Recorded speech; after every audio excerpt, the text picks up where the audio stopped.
Alright, so we're working on, got these fins. I was in a hurry, I was someplace I couldn't get to a Harbor Freight. So I used cheap plastic cutting boards like this that you can get at like a dollar store. Basically, I think I paid $1 for each one. Notice the difference in the thickness between the Harbor Freight cutting board and the dollar store cutting board. The material is not the same thing either. And as you can see here, they've fallen apart and shattered and broken, and so now I need to replace them.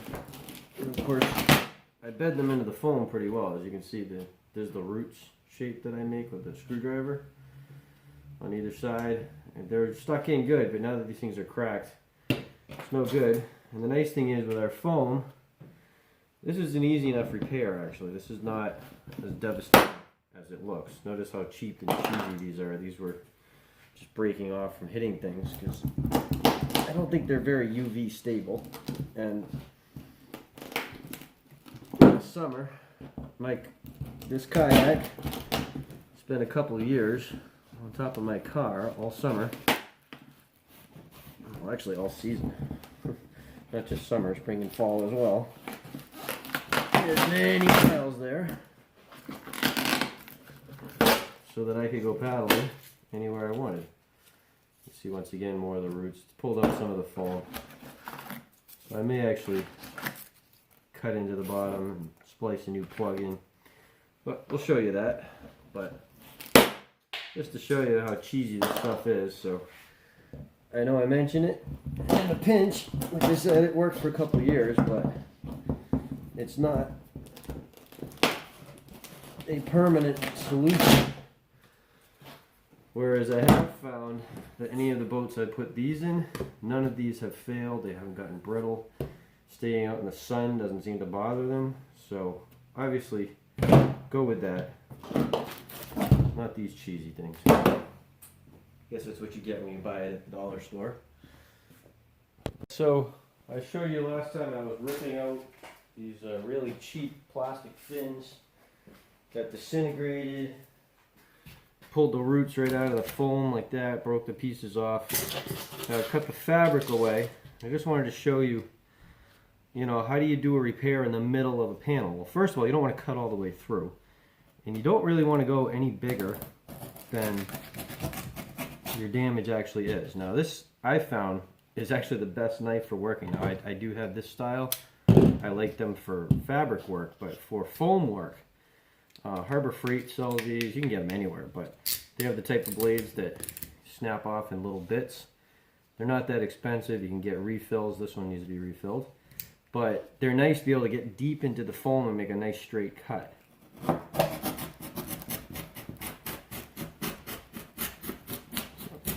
cut. Try and make it as square as possible, just to make it easier on you to be able to fill it.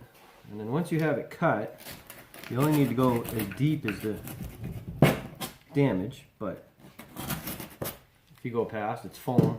That's the great thing about it. Straight blade screwdriver like that. And just start digging out the chunks.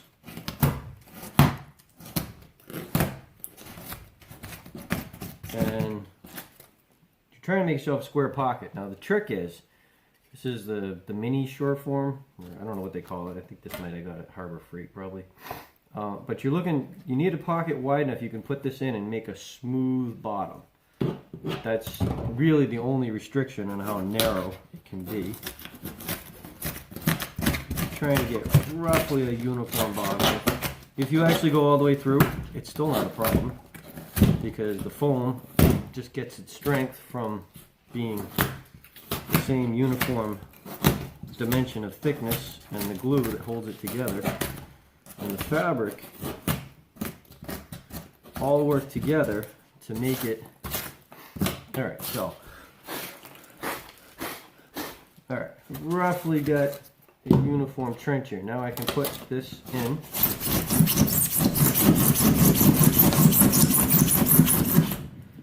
And I've got almost a square bottom to it now, which will make it very, well, don't do that with your eyes open, very easy now to make a plug piece to fit right in here that's a little bit thicker than it, about a 2-inch or 1.5-inch foam, and glue it in place and then smooth it off. And one of the things I've discovered with my fins is it's better to have a fin at the very stern and a fin at the very bow, and the middle doesn't really need them as much as I thought it would. So these are all going to get covered over. The stern may have 2, but the bow will have 1. And other than that, the middle is going to be none. And it's actually better too, because if you ever like get out on the beach and you step on this or getting in, it won't tend to try and break through the floor. So that's it. And then the next step is just the gluing in your blocks, you know, cutting them to fit, which not quite the right length, but that's the idea. You want to make a piece like that that fits in snugly, but not too snug. Even a little loose is okay because the glue swells, and then smooth it off. Show that next. Made my little plug to fit into that hole, and it's just simply a piece of 2-inch thick foam, and I used the cheap pole saw that Harbor Freight sells a similar one, or you can use drywall saw, and it doesn't really matter how rough the outside is. In fact, the rougher it is, the more the glue will be able to stick to it better. And of course, your sure form is always really good for that final sanding type of stuff. And then it's just a simple, not too hard of a fit, but not, you know, snug, and it fills. And then later on we'll come back and we'll take this right off and make it smooth. We're ready to glue. I've got a number of these to do, so I'm going to glue them all at once. The reason I'm not showing it now, but next video. I'm going to glue in the filler block that I made for this section to repair the hole that's there. So blow it out good. And of course the next thing is the glue. Once again, this is a nice cold basement I'm working in. It's about 40 degrees in here because that's where we leave the heat. But it really doesn't matter. Gorilla Glue will set up perfectly fine in this temperature. And once again, using my glue bottle and clamp so that I don't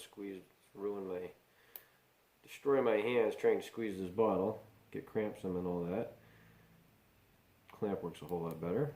And the trick that you're trying to do is you want to go around, make sure the glue is attached to the top inside edge of the hole that's there.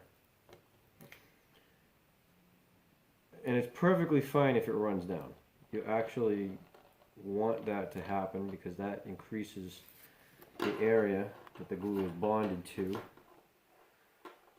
because it doesn't really take much Gorilla Glue to stick stuff together very well. It's actually an incredibly strong glue. I've built, I don't even know how many kayaks I have foam with it now. I built a teardrop trailer, and continue to find uses for it, fixing furniture and all kinds of things. Wood to wood, wood to foam, foam to foam. And then once you've got that bead all the way around the edge, you just want to do a quick zigzag down the bottom of your trench that you've got for your plug to go into. So you got that. Of course, the trick is to keep the bottle from squirting out. So that's why I take it out of the clamp. And then take my plug, slide it down in that hole, put some weight on it to hold it there while the glue cures, because the foam wants to swell and it could actually push this back up a little bit and leave me a void underneath. I don't want that.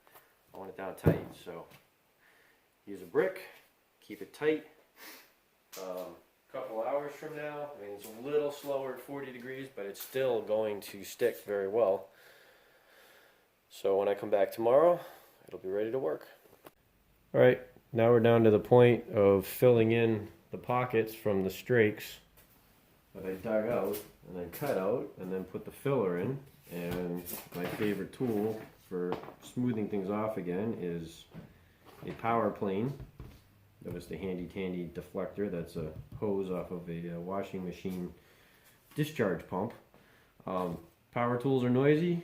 Ear protection is always a good idea. Your eye protection is probably the most important thing.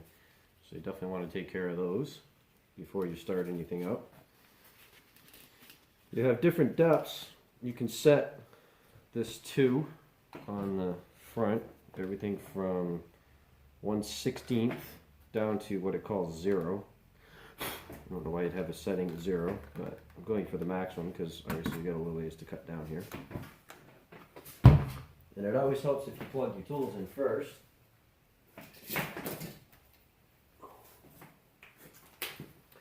Here we go.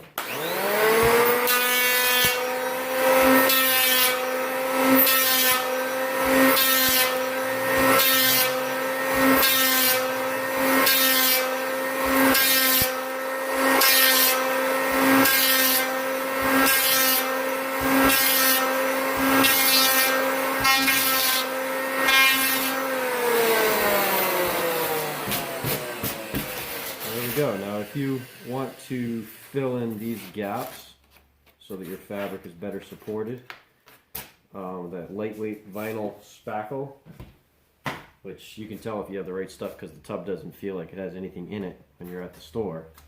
You can fill those in, let it dry. You'll probably have to pack it in a few times and you can make it nice and smooth.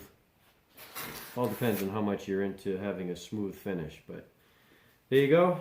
And then the next thing, the final part of that will just be the actual fabric patches, but until I can work outside, I'm not going to do it because Titebond 2 give you a wicked headache if you work with it in an indoor space.